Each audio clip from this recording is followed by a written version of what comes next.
આ બધા સેવાના અનુભવ મુગટ સ્વામી છે એ પેલા કાકાને સંભાળતા.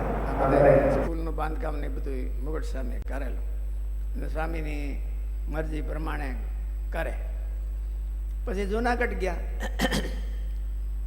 જુનાગઢ એક કથા વતનામૃતનું અખંડ વાંચન કરાવે.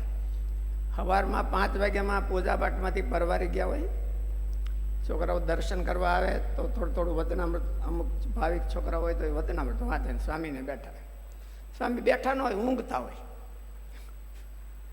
આપણને એમ લાગે ઊંઘે છે અને ખરેખર ઊંઘતા હોય. પણ છોકરો કાના માતરની ભૂલ કરે ને તો તરત એને પકડી પાડે કે આમ ને આમ ભાઈ, ચોપડી જોતા ન હોય કાનમાં.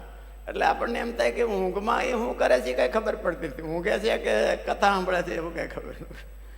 અને બપોરે અને સવારમાં વહેલા 5 વાગ્યામાં એની કથા શરૂ થઈ ગઈ હોય સાંભળવાની, અને ઠેઠ બધા પૂજા પાઠ કરી લે અને ત્યાં સુધી વતનામૃત વંચાતું હોય. અને આપણે, હું ત્યાં જુનાગઢ હતો તો આપણે તો હોય બેઠા હોય, આપણને તેમ થાય કે સ્વામી સૂતા છે. પણ છોકરો કોઈ એક કાના માતરનું મીંડું બોલવાનું ભૂલી ગયો હોય તો એ તરત જ આમ ને આમ. એટલે કથા વાર્તાનું એટલું બધું એમને અંગ હતું. અને એને લઈ અને મહારાજે કીધું કે પ્રવૃત્તિ વાળાનું ભૂંડા જેવું દેખાય.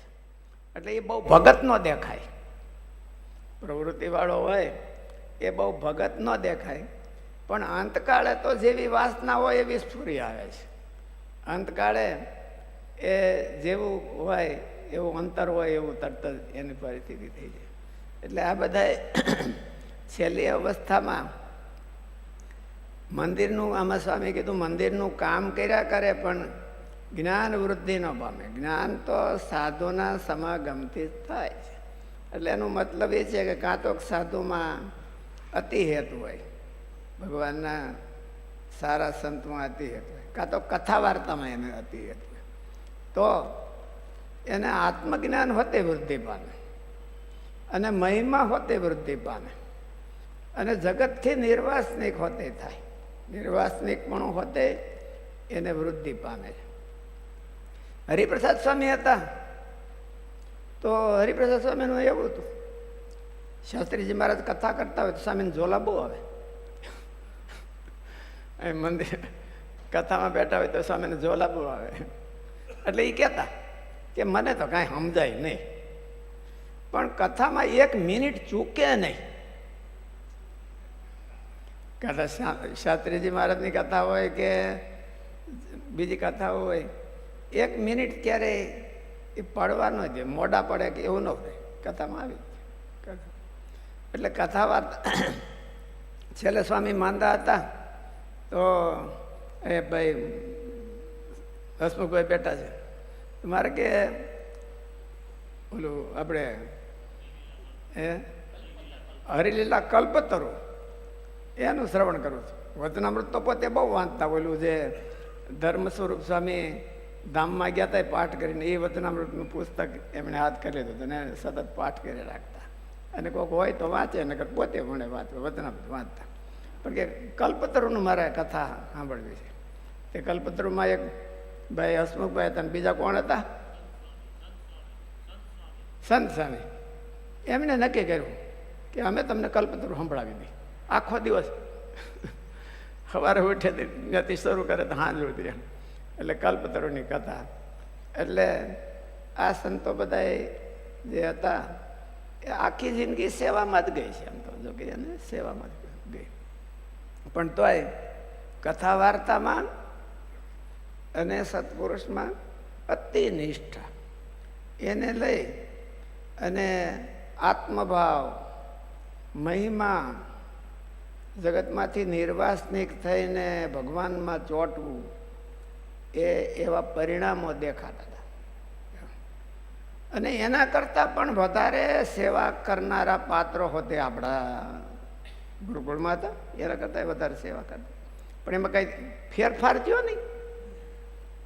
મુગટ સ્વામી કરતાં કારખાનાનું વધારે સેવા કરનારા હોતે સંતો હતા.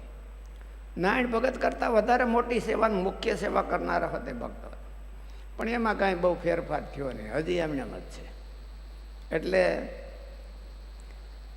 સેવામાં આમાં સ્વામીએ કીધું કે મંદિરનું નિરંતર કામ કર્યા કરે, પણ જો સાધુનો સમાગમ ન હોય, કોઈ સારા સંતની હારે એને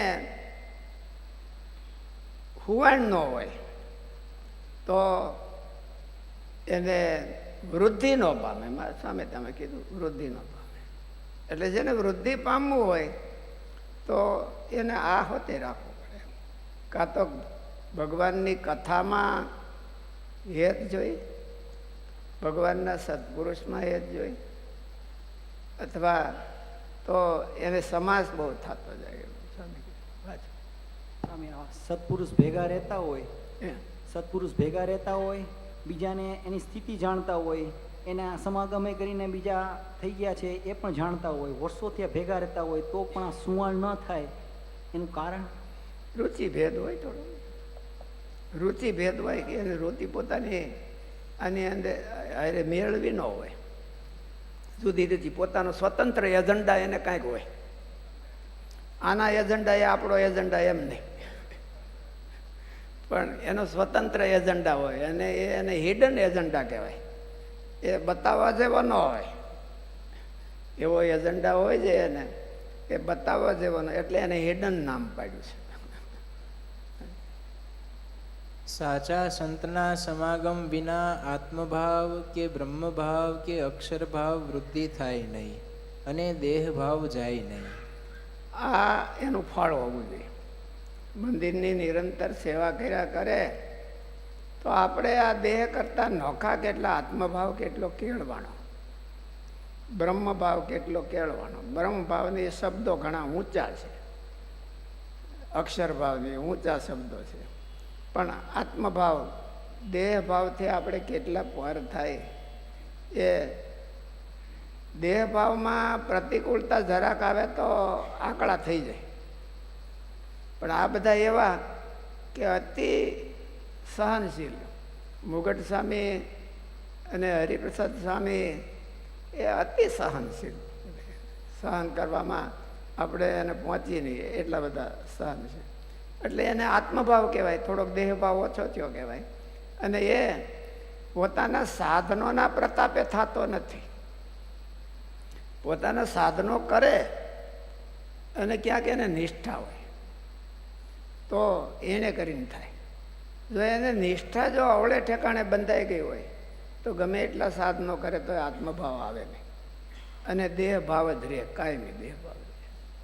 એટલે દેહભાવને આત્મભાવ એ લાવવા માટે સેવા જરૂરી છે. હવે ગીતામાં ભગવાને એવું કીધું કે નિષ્કામ કર્મયોગ, પણ નિષ્કામ કર્મયોગ સત્સંગ વિના આવતો નથી. સારો પ્રોપર સત્સંગ ન હોય તો નિષ્કામ કર્મયોગ આવે નહીં.